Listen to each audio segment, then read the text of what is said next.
Welcome back to Beyond Well. I'm your host, Sheila Hamilton, and I'm here with our engineer, John, who always makes us sound great. Oh, thanks. Hi, Sheila. Happy New Year. Can you believe we're in 2022, John? So hard to wrap the head around. 2022 sounds like one of those futuristic years. Where are the flying cars? I know! Greetings, time travelers. Well, this is so exciting for me because we're continuing our partnership with Fora Health, and we're talking about Dry January. Yeah. And conversations with real people who have struggled with addiction or alcoholism. Fora Health is a nonprofit alcohol and drug treatment center in Portland, Oregon that has been helping youth, adults, and families for nearly 50 years. They offer compassionate, comprehensive, and affordable care for everyone, regardless of background, orientation, or ability to pay. Fora recently opened a new state-of-the-art campus in Portland's Southeast Gateway District, and the entire campus is healing and supportive. You can find out more about their full array of evidence-based therapies for drug and alcohol treatment at www.forahealth.org. If you or a loved one needs support, there are many options and personalized approaches to care. Reach out to Fora Health at 503-535-1151 or see the show notes for more details. So we're going to kick off this month with a conversation with Kelly Stromberg and Monta Knudson, talking about how we came to live in a society where alcohol is part of everything we do and everywhere we go. It makes it so hard to live a sober lifestyle. I've asked every person who joins us in this series to give us a little bit of background about how they came to the recovery movement. And I'd ask you, Monta, if you wouldn't mind sharing your story to begin with. Well, the short version is I spent many years in addiction, in and out of jails and prisons from the age of 16 till I was 30 years old. And through that journey of trying to find recovery and paroling out multiple times, in 2005, I finally had a successful reentry, and that was the very first time I was offered services. I had housing, a peer mentor, and outpatient treatment care, all at the same time, wraparound services. And my recovery mentor was really instrumental to my recovery process because I got to experience what his recovery was like, and I got to build my own based on his support and guidance, which I had no idea what the recovery community was before. And that worked for me. A couple years later into my recovery in the free world, my first 2 years were incarcerated. Doug had reached out, my mentor, and actually had become the program manager at Bridges to Change in 2008 and asked if I'd like to help men releasing from prison and be a recovery mentor like he was for me. Through that process and that journey, I worked for Bridges for about 5 years as a mentor, a supervisor, a manager. Then I went off to another organization for about another 5 years as a manager, clinical supervisor for peers, housing, and outpatient. And finally made my way back to Bridges to Change as the new executive director when the founders retired in 2006. This is me clapping for that kind of story, from prison to the executive director of an organization that has grown how much? From about 40 employees to about 160 since 2015, and then expanded out services that match that kind of employee growth in terms of housing, treatment services, and peer services. What is the one word you use to describe that ascent? It's just unbelievable, I think. At times, I'm still in awe that I've been able to have the privilege to grow my capacity in this role, helping others. Kelly, can you talk a little bit about your story? Yeah, I used substances for roughly about 10 years and did the same thing in and out of jails and lost my children and family and all of the things that come along with that. And I ended up going to jail and was afforded the opportunity, pushed ever so gently, to go to a meeting inside the jail and was able to hear an amazing message that saved my life. And I was released a week later and immediately started going to NA meetings and moved into recovering housing and did outpatient treatment and have just never looked back since that time. I spent the first 8 years of recovery stabilizing and learning who I am and doing work on me, and then put myself through college. Once I graduated Portland State University, I put in a resume to DePaul, now becoming Fora Health, and have been here ever since. I started at the front desk while getting credentialing and have moved up along the way. 4 years later, residential AC clinical supervisor. Once again, unbelievable is a great word to describe both of your incredible journeys. And this episode is supposed to be about alcohol and the dry movement and how many people are beginning to be very interested in quitting alcohol altogether. I want to ask you both if you'd share with us how much of a factor was alcohol in your eventual use of many other substances. Kelly, why don't you go first? My story is very different, I think, in the sense that alcohol wasn't a huge part of my story. I grew up with a father who used and abused alcohol, and quite honestly, it terrified me. And so I stayed, for the most part, away from alcohol and then just went straight to the hardcore stuff when I started in my own journey of addiction.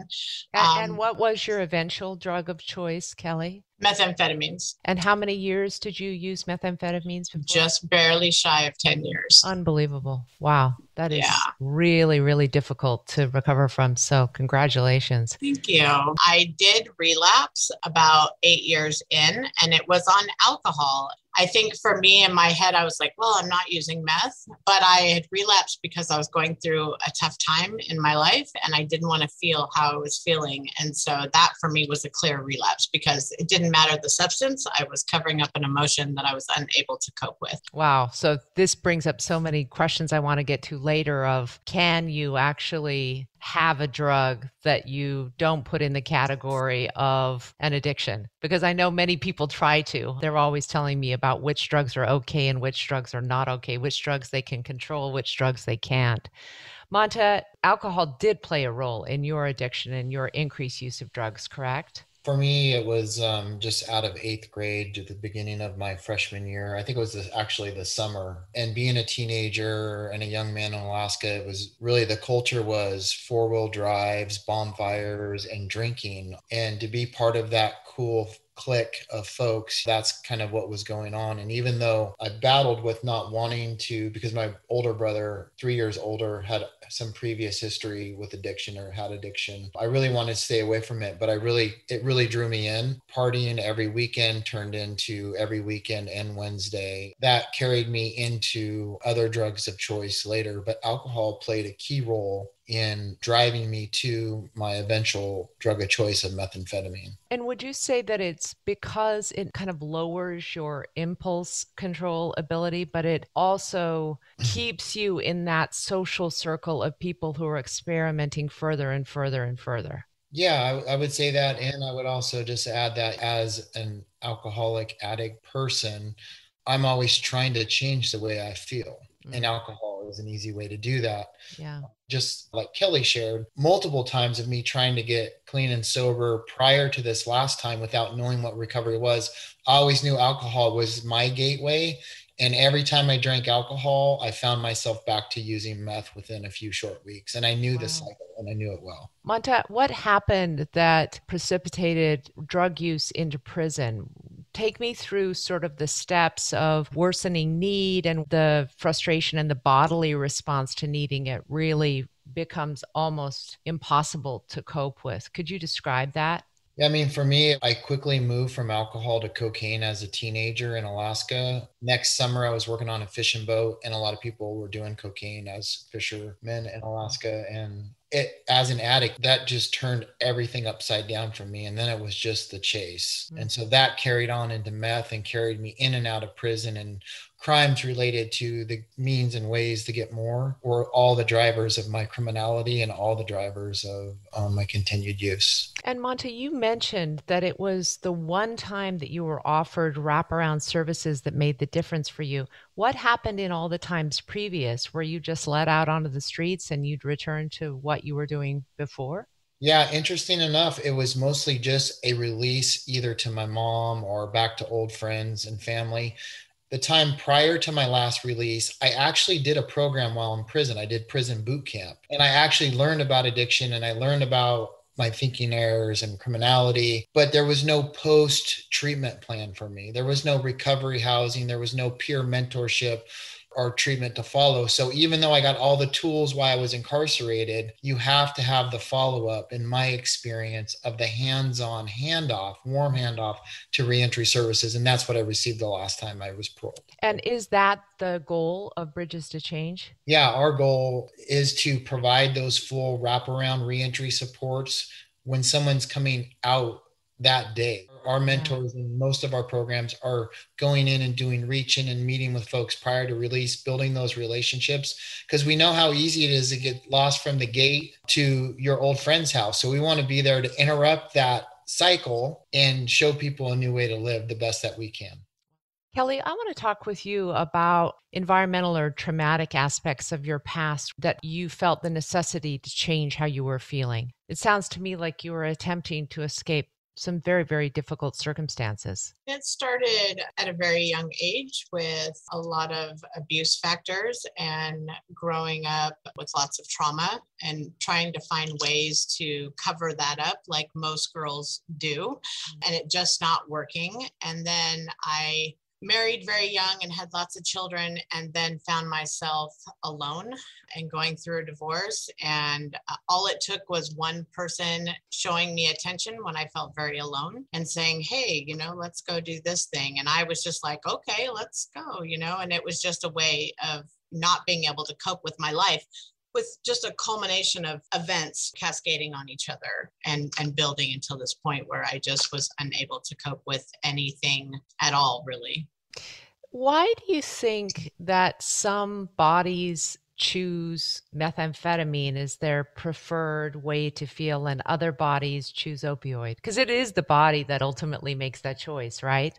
Yeah, I don't know for everyone else. I think it's different. I wasn't introduced to opioids in the beginning. I was introduced to meth. So that's where my journey started. However, I have discovered that I have ADD. And what I discovered when I first tried methamphetamines was that all of the struggles that I had being able to focus, get things done, they all went away. Wow. Suddenly I could manage my life. I could take care of 5 children, no problem on my own in the beginning for a minute. It seemed to check all the boxes of the areas of my life that needed fixing, at least in my head. And would you talk, Kelly, just a little bit about how the need increased? For instance, if you were, I don't know what the substance amounts are called, if they're tabs or bags or whatever, but so how much were you using in the first few weeks versus how much you needed at the end to be able to have the same sort of feeling? Oh gosh, that was pretty much right off the bat for me. I know a lot of people dabble and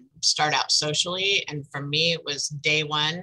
From the day I first used meth, I never stopped for the next 9.5 years. But it was small amounts. We would talk about maybe buying $50 worth of meth, and it would last a couple of days to, in the end, I was using 3.5 grams almost daily. And really not getting a high anymore. It was more about just being able to get up and function every day. And I would go to bed every night. We lie to ourselves, right? And we tell ourselves, oh, I'm okay because I'm sleeping every night. And really what it was is that I was just maintaining to be able to get up and function. I was having to use more and more and more and more. Monta, did that same progression happen to you as well, that you started with a certain amount that seemed to be the panacea of life, and then very quickly you realized you could never probably have enough? Yeah, I mean, for me, it was just more. If I had it, I used it. If I didn't have it, I needed to figure out a way to get it. But of course, there was that progression of needing more amounts to achieve the same effect. But it was always just a drive to get more, especially the transition from crack cocaine to methamphetamines, which crack would fit this question better. Just the way that how the body uses cocaine, you have to do it more and more and more to achieve the same effect, where methamphetamine, it's a little bit different. Kelly, you said something very interesting at the beginning where you said, I never looked back. What would you say was the kind of change in your mindset that allowed you to actually begin to focus on recovery rather than focusing on using? What happened? That was a very emotional moment for me. Like I said, I was in jail and I was already making plans on hooking up with people outside of jail when I was released and already making plans to be off and running again. And I went to a meeting with a couple of women who brought a meeting into jail, and they were telling their story, and it just resonated with me in a special way, not so much in their particular story, because my story looks very different from a lot of people. I didn't start at a young age. I didn't have family members that used. I came from a very straight background. But what resonated with me was this feeling of total despair and not wanting to get loaded anymore. Like, I didn't want to use drugs anymore. I had 5 beautiful children who didn't have their mother, and I didn't want to keep hurting them, but I didn't know how to stop. And suddenly these women were telling me that there was a different way, that I didn't have to do that anymore. And that if I would just follow them and do what they did, I could save my life. And in that moment, it just clicked for me. That's so powerful. Monta, did you have a similar instance, an epiphany that, oh my God, I don't have to be suffering in this way anymore? I feel like this last time I was paroled out at about the 6-month mark is kind of where I was like, oh, this is actually really working. And I found something that is going to last me. I don't remember the exact moment. I do remember the exact moment of when I had my awakening while I was in prison that last term, which was, in prison, you try to get to the best prison in the state. So I finally made it to the best prison that I wanted to be at. And I was sitting on the bleachers on the yard, and I was like, oh my God, I'm like glad I'm here. This is a problem. I really did some soul searching that afternoon on the yard of, I really need to do something different. And what stuck out to me the most, I'll share real quick, is what my mentor had said to me when I got out. He said, Monta, sometimes you need to be willing to take action in things you don't necessarily believe in or want to do. You can do that in the next 6 months. You have a chance to make it. What you said about, I kind of awoke one day and realized that what I was doing was actually working. It's like that also with like good nutrition and exercise, right? You may not like it. You may not actually believe in it, but one day you start to see the change in your body and your skin and your mind. It's very interesting. I want to talk to both of you about setbacks. And I think a lot of people are starting to be completely aware that there is the possibility of relapse for people who have gone in, and it doesn't necessarily mean it's an abject failure. So would you please both just be honest about your history of relapses and how you coped with them? Kelly, why don't you go first? Yeah, I had one relapse, and it was rough for me emotionally. For the first 8 years of my recovery, I would hear all these stories of people coming into Narcotics Anonymous meetings and talking about these really rough relapses. And they would talk about relapsing on alcohol. It would blow my mind. I just did not understand why you would give away your clean time for alcohol. Like, if that wasn't even your drug of choice, like, who does that? It really was mind-boggling to me. And then a divorce happened that was emotionally traumatic, and I had an inability to cope with the emotions I was feeling from that. And so I drank. And for me, it wasn't about drinking alcohol. For me, it was about why I was drinking alcohol. It could have been any substance, but because I was picking up a substance because I was unable to cope with how I was feeling, that was a relapse. And that was hard. I struggled for a couple of days with wanting to go use meth, because in my head, I was like, if I'm going to lose my clean date, I'm going to lose my clean date, right? I'm not just going to lose it over some alcohol. Like, that's just so crazy. But I had a moment of clarity where I knew it wouldn't just be, oh, let me go party for a weekend and then we'll start this journey of recovery again. It wouldn't have been that simple. I knew that if I relapsed on meth, that I would be off and running and it wouldn't stop again until I ended up back in jail or prison. And I wasn't willing to risk everything I'd worked so hard for. And I wasn't willing to hurt my children again. And so I made the decision to stop and not use methamphetamines. But it was a rough one for me. And it was ego, having to go into the rooms and admit that I had given up my clean time. I always laugh. People say, I lost my clean date. I'm like, no, you made a choice. I gave up my clean date. I chose to drink. And acknowledging that I was able to stop. Monta, what about you? I've been fortunate this recovery round to make it through without a relapse. I did have multiple relapses in my multiple attempts to get clean and sober prior, but I didn't really have a real recovery program. There was no getting back. It was the cycle of prison and all the stuff that went along with it. Do each of you still have the urges that you used to have? That kind of, I hear even people talk about like serotonin in the stomach that's activated and the feeling that you want to use. And if so, what do you do with that feeling when it does come up? I don't struggle with the desire to want to use, but I do have curiosity over. I'm married to a normie. We call folks that are able to drink normies. I do get seeing all the new stuff out and, it's been 18 years for me. So sometimes they get curious, like, oh, I wonder what that tastes like, or what is that like? But I've been through it so hard. Like, I just know for me, if I were to relapse, no matter how much growth I've made in my life, I would be back in prison in 12 months. Do you participate in like mocktail hour? Do you ask for drinks in a cocktail glass? Do you use any other substances like pot or anything like that to even take any of the edge off? No, I just hang out and drink my water or a kombucha or whatever else is available, Not drinking is the one place in our society where people will go, well, why not? It seems like you can very easily turn down almost every other offer of drugs except with alcohol. People are like, what? Why aren't you drinking? Are you an alcoholic? I mean, it's very uncomfortable. Such a huge societal norm, Yeah. Nobody asks people like, why are you drinking? Or for the lady who doesn't want to have children. No one asks like, oh, you want to have children? That's horrible. But if someone says, I don't want to have children, they're like, oh, you'll change your mind. It's the same thing. It's a societal norm. It seems different and weird. Kelly, what about you? How do you manage being around other people who might be drinking socially, or do you even put yourself around them?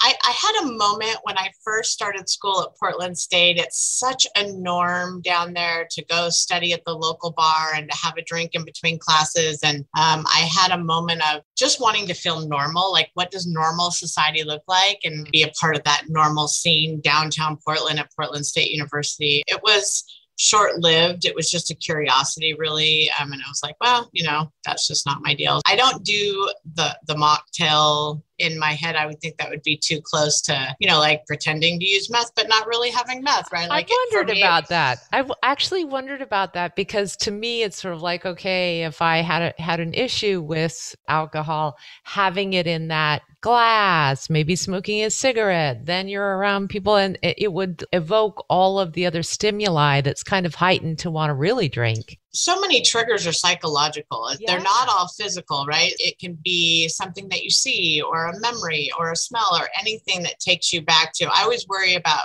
people who struggle with alcohol use disorder, drinking beers with no alcohol in them, what that does for them, because they're still tricking their brain that that's what they're getting. And for me, that's a dangerous game to play. I would never. It's risky, right? It's very risky. Monta, what do you think about that? I feel the same way. It's very risky for me in my recovery. I always take into account where I was at 18 years ago and know that it's always just a step away. And so that keeps me hyper-focused on taking what I need to do for my recovery very seriously. Is it ever a burden to have to always think about you in your worst time? I don't know if it feels like a burden. If anything, it just contrasts all the growth because it can always be reversed. The beauty in recovery is really shined on when we're contrasting to what it used to be like. Not that we need to focus on all the details, but it is nice to see the growth that we do as humans, people in recovery, not in recovery, people that have walked through insurmountable things in their lives. So we want to focus on the growth. That's what I do anyway. I've been interested in how many people who just drink socially have kind of caught on to this idea that maybe I'm doing this just to be part of something bigger and why am I drinking? And the dry movement has a lot of legs behind it. Do you like the dry movement? Do you think that it's healthy for people who might not be maybe labeled as a serious substance user to actually participate in this recovery movement, or does it cloud it for people who really need the help? I don't think it clouds anything. And the more people that we can get behind a dry movement, a recovery movement, the more momentum we make at getting the word out. At the end of the day, for me, especially with alcohol, I think the risks outweigh the possible rewards. And I just think of like families raising children and what are the consequences of that child being impacted by alcohol as a young adult, even not by addiction, just facing drinking and driving, facing sexual assaults through high school and college. So we can really model as parents that alcohol could be safe, but it also could be very dangerous, and we choose to be dry or live straight edged. We can pass that on to our kids that would hopefully have a better chance in not getting in those situations, because outside of addiction, there's plenty of other ways for alcohol to really impact your life negatively. And we know that alcohol is the number one killer in this country. Kelly, I wanted to ask you about your advice or even just your observation about what's happened to your clientele and maybe just in your community around you with the legalization of other drugs. With more access to free marijuana, is there going to be also kind of a problem in the use of other illegal drugs? Yeah, that's a very muddy question. It's not an easy answer, right? I think that for some people, it's going to make things more difficult. You know, people think, you know, what we call normies, right? They think of addiction and they think of the person who's, you know, using needles to shoot heroin on the corner, living homeless. The reality is that addiction is so much bigger than that, and alcoholism kills more, and yet that's so normalized because our society has said that that's normal, and so nobody thinks of it that way. It also makes recovery that much harder because you can go to any store and there it is right in front of you. It's not like avoiding the bad parts of town where the heroin or the meth are, but you can't go into any 7-Eleven without your drug of choice being right in front of your face. The same goes for marijuana or anything else that's been legalized. For some people, it has made things easier. There's an abstinence model and there's a harm reduction model. For people who choose not to ingest heroin any longer, but find that marijuana helps them not do that. There's some people that are very successful that way, but a majority of people that will lead them back to what they were doing in the first place as well. I wanted both of your opinions on that, whether or not it's kind of a dangerous thing to think that you have a certain drug that's not going to lead you back to your worst place. Because I hear that an awful lot from people who want to say, oh, well, that's not the drug that's a problem for me. It's this drug that's a problem. It's just definitely a slippery slope. Again, I always go back, well, what's the risk and reward? The reward worth the risk if it doesn't work out? Yeah. Usually for folks who've had struggles, the answer is no. Yeah. When we look at it from a pro-cons kind of list way. We spent a lot of time talking about the hardest time of your life, but I'd love you both to just share with people how your lives have really changed since being in recovery and what your daily life looks like now.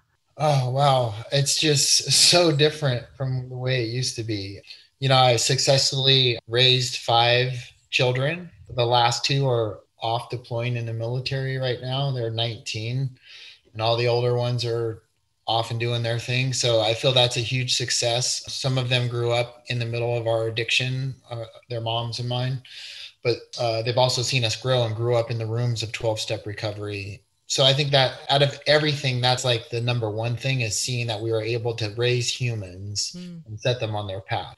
Recovery allowed us to do that, their mom and I. And just building a life to like be my authentic self. I've had many versions of myself in my recovery, and the last 2 years has changed from where it was 5 years ago. So I continue to grow. I continue to be the human I want to be by the world just showing itself to me, and I get to follow those things. And so it's really a good place. It's beautiful. Kelly, what about you? Were you able to be reunited with your kids? Yes, I was. Most of my children grew up during my addiction. I have 5 children. 4 are grown. My last is 17, just graduated high school. And so I've been able to be present for most of his childhood. You know, the greatest part for me is helping unite parents with their children and give back in that way, because I feel like I created so much damage with mine, and always making up for the damage I created during their childhood. But I get to be a grandmother today to amazing grandchildren. They are a huge part of my life. I work entirely too many hours, but when I'm not working, I'm playing with my grandchildren and I'm camping, and I'm just loving life. I'll tell you, I went camping and I was sitting in a camping chair in the middle of this river, just enjoying the sun and the running water, and the kids were playing on the shore. And there's this moment of just feeling like I've arrived, right? Like I've arrived to this beautiful place. I'm a productive member of society. I'm living my best life. I'm no longer hurting society. I'm no longer hurting people. I'm no longer damaging children. I'm actually helping to raise my grandchildren. And it was a beautiful moment of just feeling totally at peace within myself, because I have moments still, I don't know about Monta, but I still have moments where I feel like I'm not good enough, right? Or if they really know who I was, then I wouldn't be in this position. We call that imposter syndrome. Often I'll think, oh my gosh, like where I come from, like, do they really know who I am? But I have these moments of clarity where I'm like, no, I have fully arrived and come full circle, and I have a lot to offer, and I help build society up instead of tearing it down. I just read this thing the other day that said the most important relationship you'll ever have is you, the one with yourself. And you just described that so beautifully, that transition from self-hate and self-loathing and all of the things you do that gets you into addiction in the first place, that you can actually overcome that you can actually move beyond it. It was just beautiful, Kelly. Thank you so much. Thank you. Monta, what kind of advice do you have for someone who's thinking, you know what, I want to try out this dry movement thing. I'm game. Yeah, I would just say be open to the idea and reach out and maybe find others who might be doing similar things. My wife is a normie, but 2 years ago, she decided to try. She would do dry January off. She did it for a few years. Yeah. And then she's not in recovery, but she just celebrated 2 years sober. That's so awesome. Yeah. I tried to get her to celebrate. That's really awesome. Kelly, unless you have something to add, I just want to say you two are among the most inspiring people I've ever talked to. And I've spent my whole adult career talking to really inspiring people. The enormous obstacles you overcame, both physiologically and mentally and spiritually and emotionally, to be where you are today. And so incredibly beautiful to sit with you and hear your stories. Thank you so much for spending the time. Thank you. Thank you very much. It's been an honor, really. We are going to link this podcast with a lot of resources for anybody who has decided that they are willing to kind of look at dry January and maybe continue on as Monta's wife did. We're also continuing this conversation throughout the month, and really want to thank our partners at Fora Health for sponsoring this content and also being available even through the pandemic. They were available 24 hours a day. Once again, we will also put a link to Bridges to Change, Monta's incredible organization helping people who have just been released from prison. Yeah, so our prison release is just part of what we do. We also serve anybody that can come through our door. Wonderful. Thank you again, Kelly and Monta. I am so appreciative of your work and just your place in the world. It really means so much to me to know you.